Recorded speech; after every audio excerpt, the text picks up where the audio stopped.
우리 교회 역사에 있어서 정말 열심히 교회를 섬기는 그 유학생 부부가 하나 있었습니다. 그 유학생 부부가 우리 교회에 처음 왔을 적에 갓 결혼한 신혼 부부였습니다. 그런데 이제 아내가 임신을 하게 됐어요.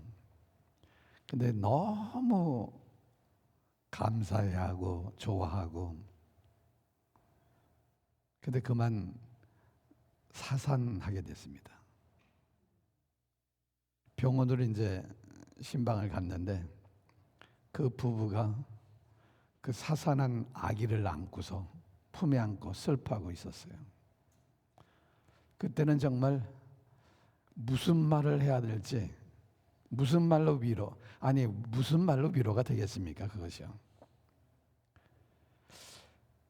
하나님, 세상에는 원치 않는 임신이라고 해서 유산하는 사람도 많고, 아기를 낳아도 키우지 않고 버리는 사람들도 많이 있는데, 이 부부는 그토록 아기를 원했고 아기를 사랑했고, 근데 어떻게 이 부부가 아이를 사산할 수 있겠습니까? 이런 시련을 왜 주십니까? 괜히 내가 미안해져 갖고서 내가 어쩔 줄 몰라 했던 그런 기억이 있습니다. 그런데 그 후 몇 개월이 이제 지났는데 이제 그 가정에서 예배를 드리다가 에베소서 말씀을 이제 이렇게 나누는데, 에베소서 그래서 제가 웃으면서 자매님 에베소서 그래서 에베소서를 많이 읽으세요. 그러면서 이제 그렇게 서로 그런 말을 하면서 웃었습니다. 근데 정말 다시 임신을 했어요. 그리고 튼튼한 아들을 낳아서 이제 낳았고, 그 후에 또 쌍둥이 아들까지 낳았어요. 그러면서 자신은 쌍둥이 엄마라는 소리가 그렇게 듣기 좋대요. 그러면서 항상 웃고 다녔어요. 마음의 기쁨이 얼굴에 그대로 드러났어요. 그래서 지금도 매년 크리스마스 카드를 보내오는데, 남편과 장성한 그 세 명의 그 아들, 이제 다 대학교 졸업하고 이제 그 장성한 그 아들, 그 네 명의 남자들 틈에 있는 그 엄마는 지금도 웃고 있어요. 한박 웃음을. 여러분, 오늘 말씀 속에도 아들을 낳고서 한박 웃음을 웃고 있는 여인의 이야기가 기록되어 있습니다. 아브라함과 사라에게서 드디어 아들이 태어난 거예요. 25년 동안 오랜 기다림 끝에, 수많은 우여곡절 끝에 하나님께서 약속한 아들 이삭이 태어났어요. 오늘 봉독한 1절 말씀을 다시 한번 보세요. 여호와께서 말씀하신 대로 사라를 돌보셨고, 여호와께서 말씀하신 대로 사라에게 행하셨으므로. 자, 여기 여호와께서 말씀하신 대로 말이 두 번이나 반복이 돼요. 무슨 말입니까?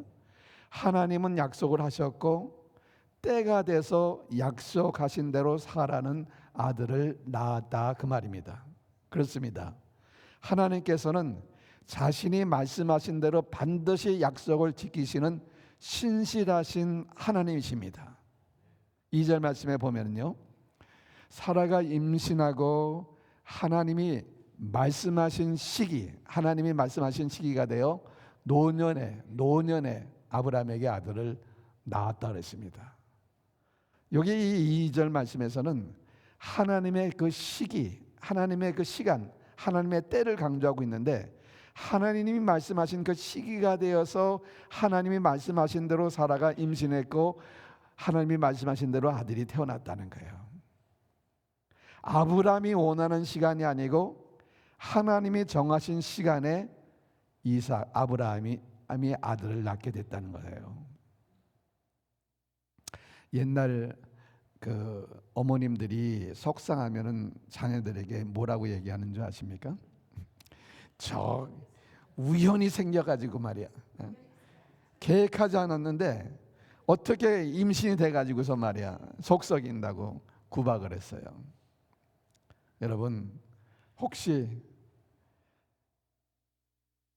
우연히 생겨갖고 태어나신 분 계세요?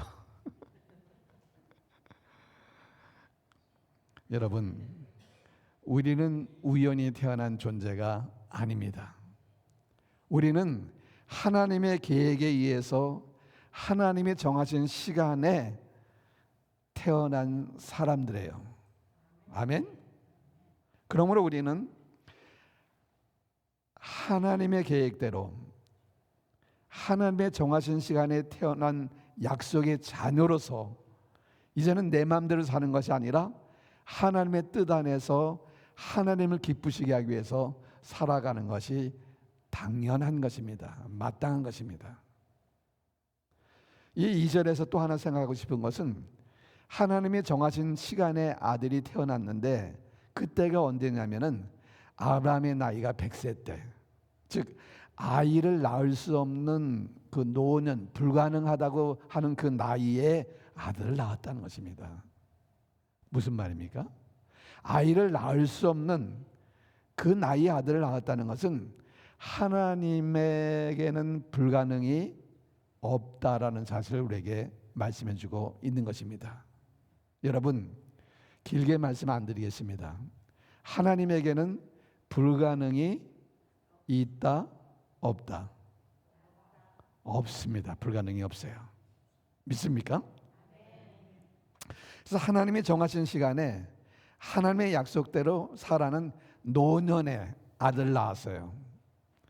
그리고 그 이름을 줬는데 그 이름은 하나님께서 이미 정해주신 그 이름 이삭이라고 이름을 진 것입니다.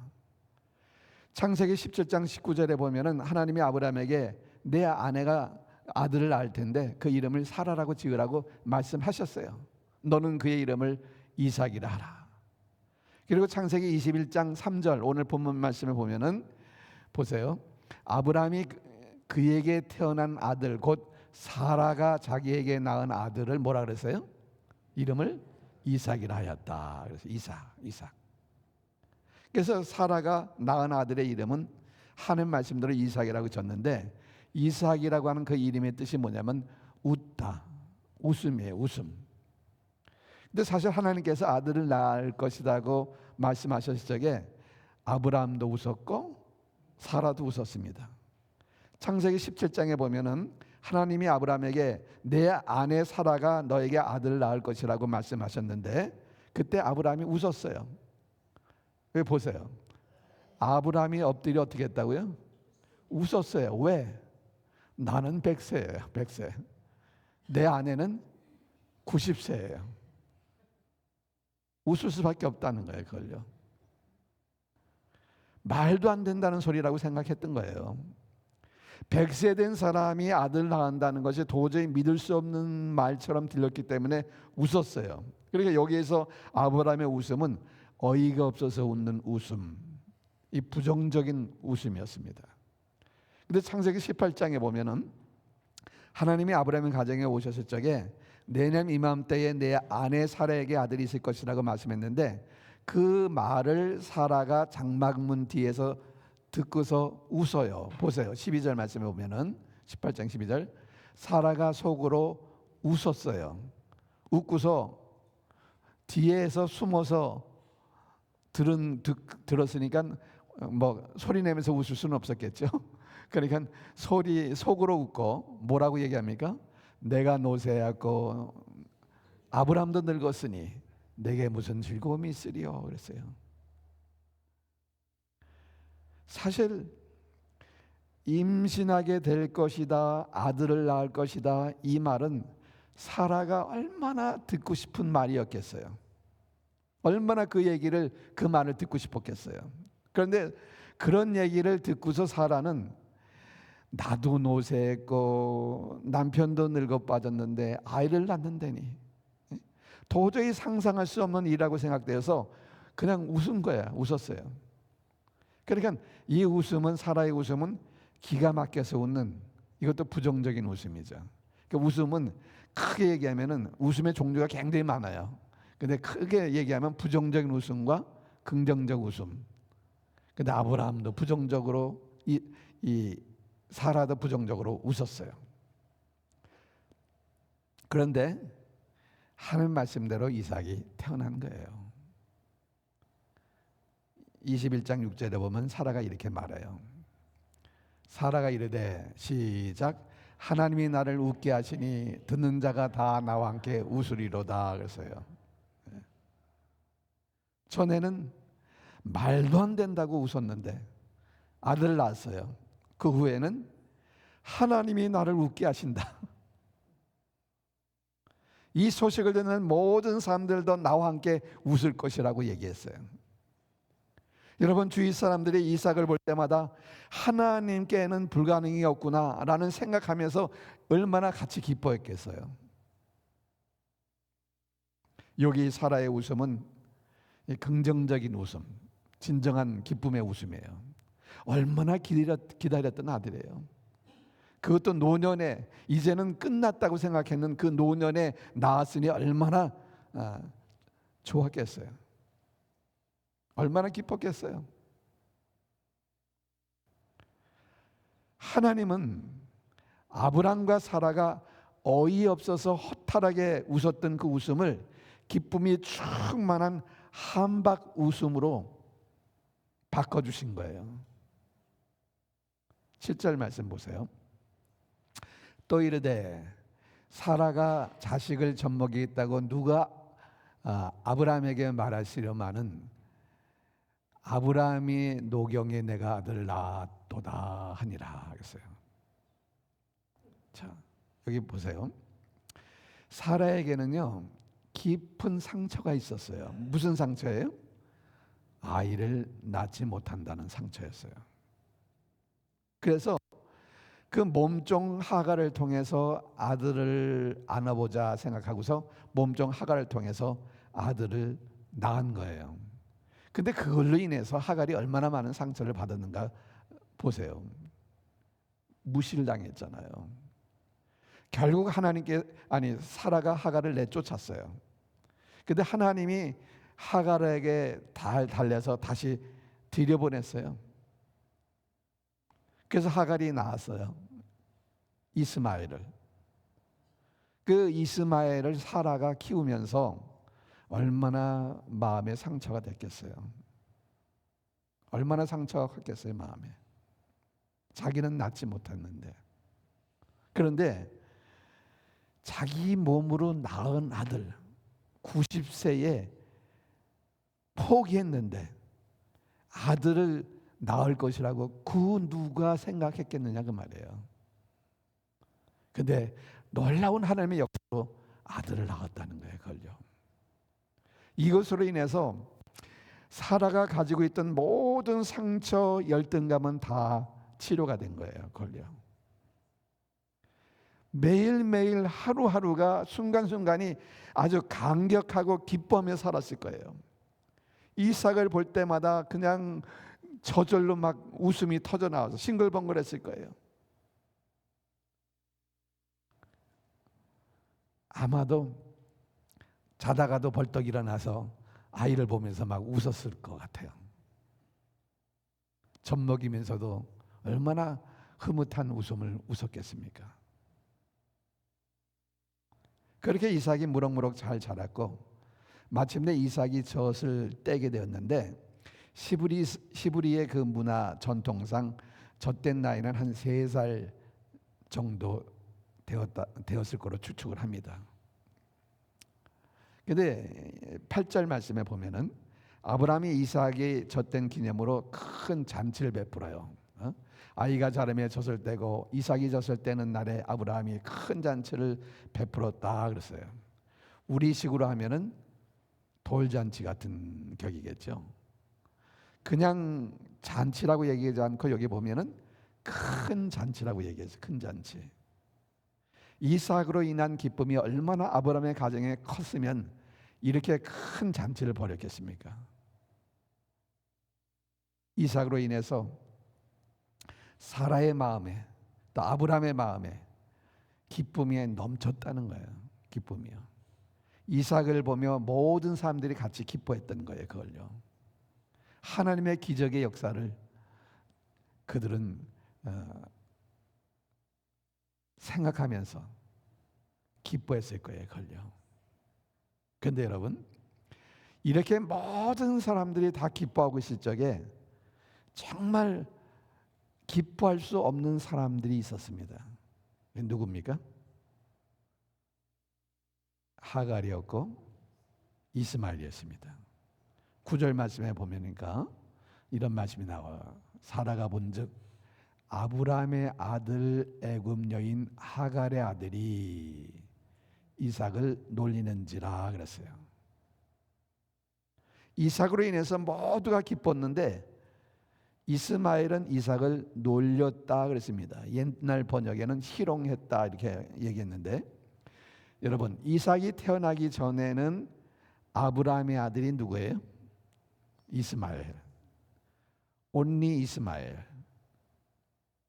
근데 이삭이 태어난 후에는 이스마엘이라는 이름도 불리지 않고 그냥 하갈의 아들이라고 이렇게 표현하고 있어요. 근데 그 하갈의 아들이, 여종의 아들이 이삭을 놀린 거예요. 옛날에는 하나밖에 없는 아들로서 사랑을 독차지하고 살았는데, 근데 이삭이 태어나더니 상황이 완전히 바뀌어버린 거예요. 모든 사람들의 관심이, 아버지의 어머니의 관심이 다 이삭에게 쏠려 있어요. 결코 이스마엘이 기뻐할 수 없었을 거예요. 그런데 이삭을 위해서 또 큰 잔치까지 벌려주니까 얼마나 이스마엘이 심한 소외감을 느꼈겠는가 우리가 추측해 볼 수 있습니다. 얼마나 이스마엘의 편에서 보면은 이삭이 미웠겠어요. 이삭을 향한 그 시기하는 마음이 불타올랐을 거예요. 오늘날도 보면은 이 둘째가, 동생이 태어나면은 그 먼저 태어난 아들이 막 한 대 때리기도 하고 꼬집기도 하고 그런다 그러잖아요. 근데 그 당시 이제 그 생각하면은 한 17살 정도 이스마엘이 됐을 거예요. 근데 17살 된 이스마엘이 그 뭐 어린애처럼 그렇게 뭐 꼬집고 그렇게 하지는 않았을 거예요. 근데 여기에 놀렸다. 어떻게 놀렸는지는 몰라요. 그러나 사라가 어떻게 했냐면 불같이 분노했거든요. 그러니까 그것은 가볍게 그냥 어린 동생을 그냥 이렇게 그냥 놀린 게 아니라 꽤 심각한 수준의 괴롭힘을 했다는 것을 여기서 추측할 수가 있습니다. 그래서 이스마엘이 이삭을 괴롭히는 것을 보았을 적에 저는 이런 생각을 해요. 사라는 잃어버렸던 옛날 생각을 했을 것이다. 무슨 생각? 옛날에 임신했다고 주인인 사라를 막 멸시했잖아요. 그 생각이 번뜩 떠올랐을 거예요. 근데 그 아들이 이제 또 내 아들을 놀려? 그러니까 분노가 폭발하는 거예요. 그 귀한 아들을. 그래서 창세기 21장 10절에 보면은 사라가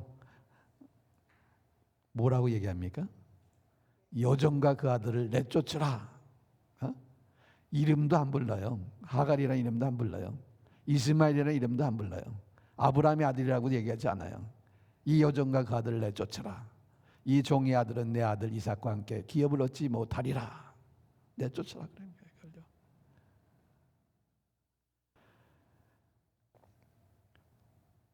하갈은 여전히 종일지는 몰라요.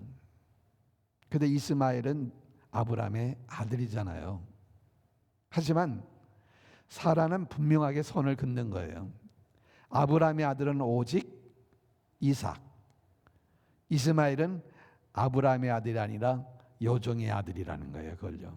그리고 빨리 여종과 함께 그 아들을 내보내라고 아브라함에게 막 재촉을 합니다. 이 사라의 거센 요청 앞에 아브라함은 얼마나 괴로웠겠어요. 또 그 아브라함의 심정이 바로 11절에 나와요. 보세요.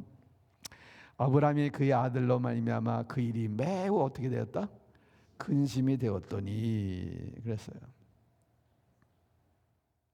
여기에 보면 아브라함은 이스마엘을 뭐라고 얘기해요? 그의 아들이라고 말해요. 그러니까 아브라함은 실제로 이스마엘을 아들로 대우하고 있었어요. 그래서 창세기 17장에 보면은 그 하나님께서 온 집안 너희 집안의 남자들은 할례를 받으라 그럴 적에 보세요. 23절 말씀을 보면은 이 아브라함이 하나님이 자기에게 말씀하신 대로 그날에 그 아들 이스마엘과 집에서 태어난 모든 자와 돈으로 산 모든 자 곧 아브라함의 집사람 중 모든 남자를 데려다가 그 포피를 배웠으니 그냥 모든 아브라함의 집안에 있는 남자들을 다 이 할례를 줬다 이렇게 얘기하는 게 아니라 여기에 특별히 얘기해요. 꼭 집어서 그 아들 이스마엘과 그래요. 별도로 언급하고 있어요. 그러니까 아브라함은 이스마엘을 진정으로 아들로 여기고 있었던 거예요. 심지어 18절에 보면은 하나님께서 아브라함에게 사라가 아들을 낳을 것이다 이렇게 얘기했어요. 그랬더니 아브라함이 감사합니다. 그렇게 되기를 바랍니다. 그런 게 아니라 뭐라고 얘기합니까? 이스마엘이나 하나님 앞에 살기를 원하나이다. 더 안 나도 좋으니까 이스마엘이나 내 아들 이스마엘이나 잘 살기를 원한다 그랬어요. 이런 말씀을 보았을 적에 아브라함은 이스마엘을 자신의 아들로 인정했고 사랑하고 있었던 것이 분명합니다. 그런데 어떻게 집에서 내쫓냐 그 말이에요. 그러니까 사라의 강력한 요청에 이럴 수도 없고 저럴 수도 없고 괴로워하는 아브라함에게 하나님이 또 말씀하세요. 12절 13절 말씀 보겠습니다. 하나님이 아브라함에게 이르시되 내 아이나 내 여종으로 말미암아 근심하지 말고 사라가 내게 이런 말을 다 들으라. 그리고 뭐라고 얘기하십니까? 시작. 이삭에게서 난 자라야 넷이라 부를 것입니다. 그 다음에 그러나 여종의 아들도 넷이니 내가 그로 한 민족을 이루게 하리라 하신지라 그랬어요. 여기 하나는 이삭에 대한 것이고 하나는 이스마엘에 대한 것을 말씀하시면서 사라의 말대로 하라는 거예요. 왜? 이삭에게서 나는 자라야 정말 너의 계보가 될 거라 그 말이에요. 그러나 이스마엘도 넷이니까 그냥 버려두지 않겠다는 거죠. 한 민족을 이루게 하겠다는 거죠. 그래서 근심하지 말고 그냥 사라가 하는 말대로 내보내라는 것입니다. 그래서 14절 말씀에 보면은 아브라함이 아침에 일찍 일어나. 아브라함은 참 부지런합니다. 뭐든 데 보면은 아침 일찍 일어났어요. 보면은요. 떡과 물 한 가죽 부대를 가져다가 하갈의 어깨에 메어주고 그 아이를 데리고 가게 하니 하갈이 나가서 브엘세바 강내에서 방황하더니 했어요. 아브라함의 행동이 참 그 무책임하고 가혹한 결정이 아닌가라고도 생각할 수 있지만은 그러나 아브라함은 하나님의 말씀에 대한 책임 있는 순종이었습니다. 그것은요. 그러니까 하나님 말씀을 믿으니까 당연히 반응한 것이 바로 내보내는 것이었습니다. 그걸요. 하나님께서 말씀하신 것은 반드시 이루신다. 하나님에게는 불가능이 없다는 사실을 이삭의 출생을 통해서 아브라함은 생생하게 체험한 거예요. 그래서 하나님이 이삭에 대해서도 말씀하셨고 또 이스마엘에 대해서도 말씀하셨는데 그 말 그대로 이루어질 것을 믿은 거예요. 그래서 믿기 때문에 하갈과 이스마엘을 내보낼 수 있었던 것입니다. 그런데 하갈의 입장에서 한번 생각해 보면요, 하갈의 심정이 어땠을 것 같습니까? 지금 자기 편이 되어줄 사람은 누구예요? 그래도 아브라함이잖아요. 아브라함. 뭔가 이 사라와 하갈 사이의 중간 역할을 아브라함이 해줘야 하는데 아브라함이 완전히 사라 편에 서서 떡과 물 한 가죽 부대를 어깨에 메어주고서 떠나라고 얘기해요. 저는 어젯밤에 이 말씀을 묵상하면서 아브라함이 하갈을 떠내보내면서 뭐라고 말을 했을 텐데 뭐라고 얘기했을까? 그게 궁금해져요. 성경은 말씀하고 있지는 않지만 아마 이렇게 말할 것이다 생각을 했어요. 하갈, 걱정하지 말어. 하나님께서 보살펴 줄 거야. 이스마엘도 한 민족으로 만들어 주신다고 하나님이 말씀하셨어. 힘들겠지만 힘내고 잘 살아. 그래서 물과 떡을 이렇게 메어 주지 않았을까? 그냥 제가 혼자 한번 생각해 본 거예요. 그런데 이 속수무책으로 강야로 쫓겨나가야 하는 하갈은 자신의 처지가 얼마나 서글펐겠어요. 그걸요. 아브라함이 그 말했다고 아멘 믿습니다 그러고 당당히 나갔겠어요? 아무것도 할 수 없어요. 어찌할 도리가 없었어요. 그걸요. 광야길에서 결국에는 물이 떨어져요. 15절 16절 말씀을 보겠습니다. 가죽 부대에 물이 떨어진지라 그 자식을 감먹던 물 아래 두고 그 다음에 이르되 아이가 죽는 것을 참아 보지 못하겠다 하고 화살 한바탕 거리에 떨어져 마주 앉아 아들을 바라보면서 소리내서 울었다 그랬습니다. 여러분, 부엘세바 광야를 헤매다가 가죽 부대의 물은 다 떨어졌어요. 광야에 물이 없으면 그것은 곧 죽음이에요. 하갈의 이 절망적인 그 심정 속에서 그는 아들이 죽어가는 모습을 볼 수 없다 갖고서 좀 떨어져서 아들을 바라보면서 통곡하고 아이도 울었고 더 이상 어떻게 해볼 도리가 없는 거예요. 그래서 통곡하고 있는 거예요. 그래서 여기서 우리가 생각해야 될 것은 뭐냐면은 이 하갈의 광야의 경험이 이번 처음이 아니라는 것을 우리는 기억해야 됩니다. 하갈이 임신했을 적에 그 사라의 그 핍박을 피해서 도망 나왔잖아요. 그걸요. 근데 그때 도망 나왔을 적에 다시 집으로 돌아가게 된 계기는 하나님이 천사를 보내셨거든요. 그리고 하갈에게 무슨 약속을 주셨냐면 창세기 16장 10절 말씀인데 보세요. 내가 내 씨를 크게 번성하여 그 수가 많아 셀 수 없게 하리라. 그리고 11절에 보면은 또 여호와의 사자가 그에게 이르되 내가 임신하였은즉 아들 낳으리니 그 이름을 이스마엘이라 하라. 이는 여호와께서 내 고통을 들으셨습니다 그랬어요. 그러니까 하갈은 이미 그 옛날에 하나님의 강력한 임재를 경험한 거예요.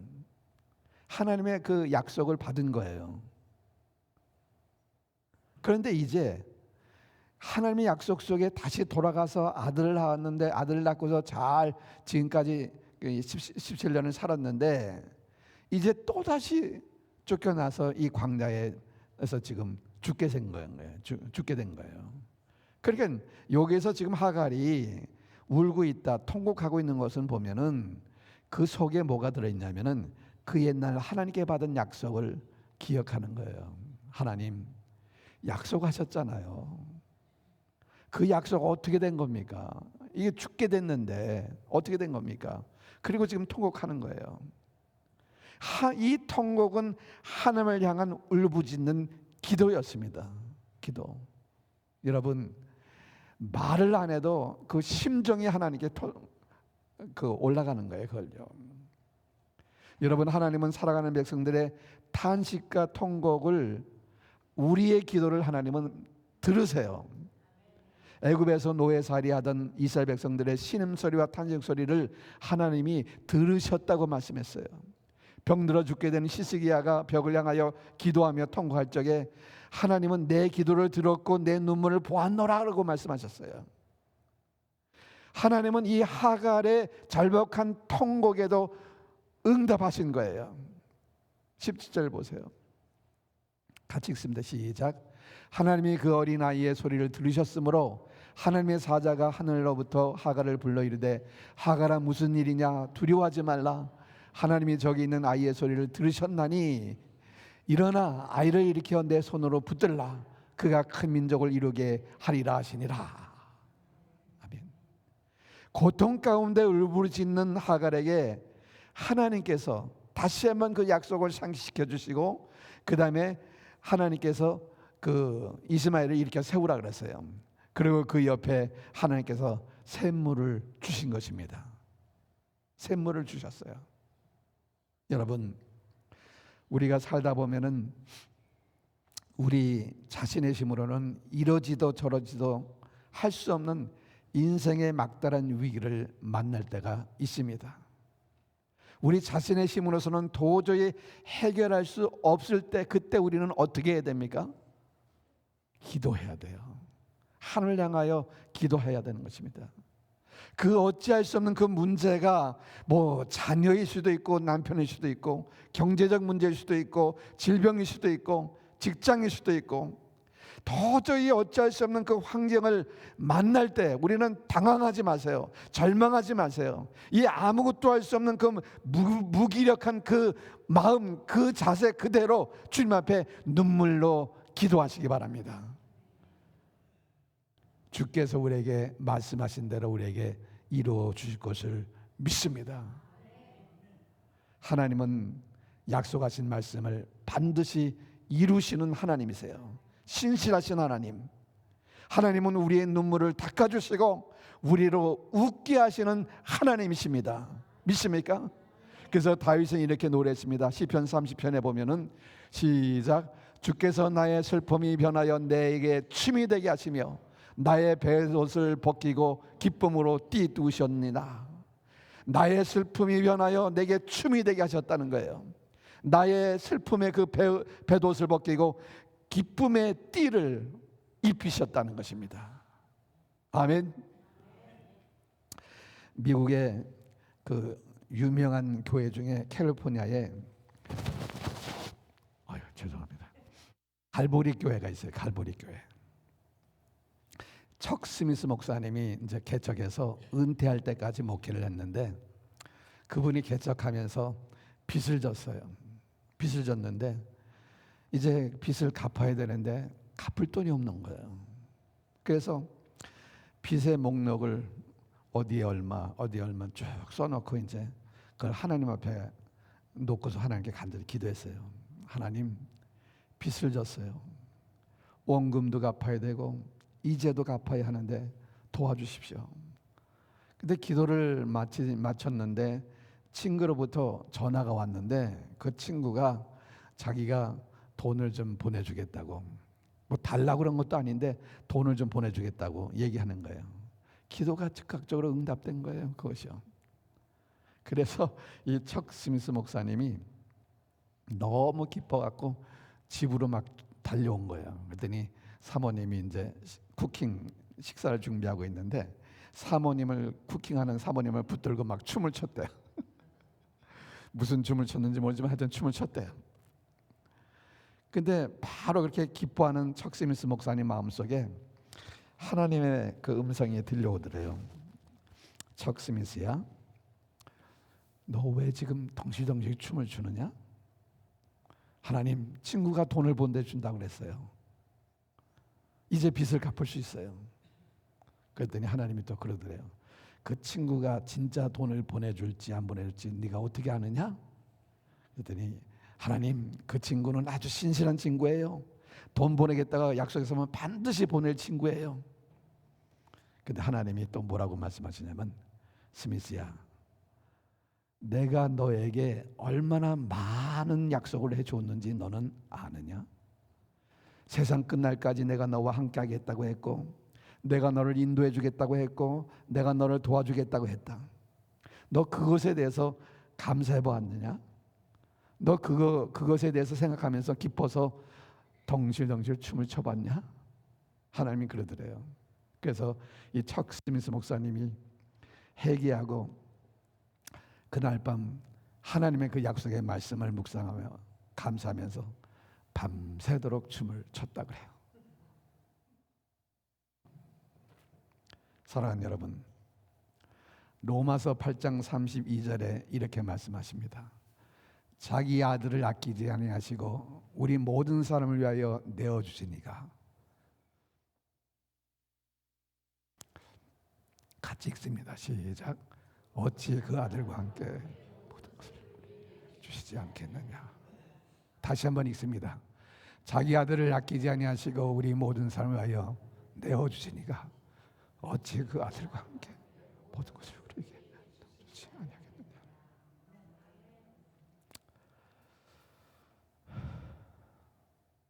아들까지 내어주셨어요.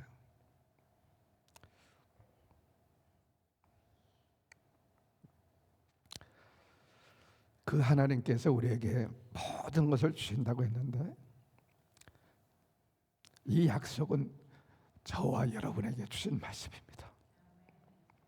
어떻게 감사하지 않을 수 있습니까?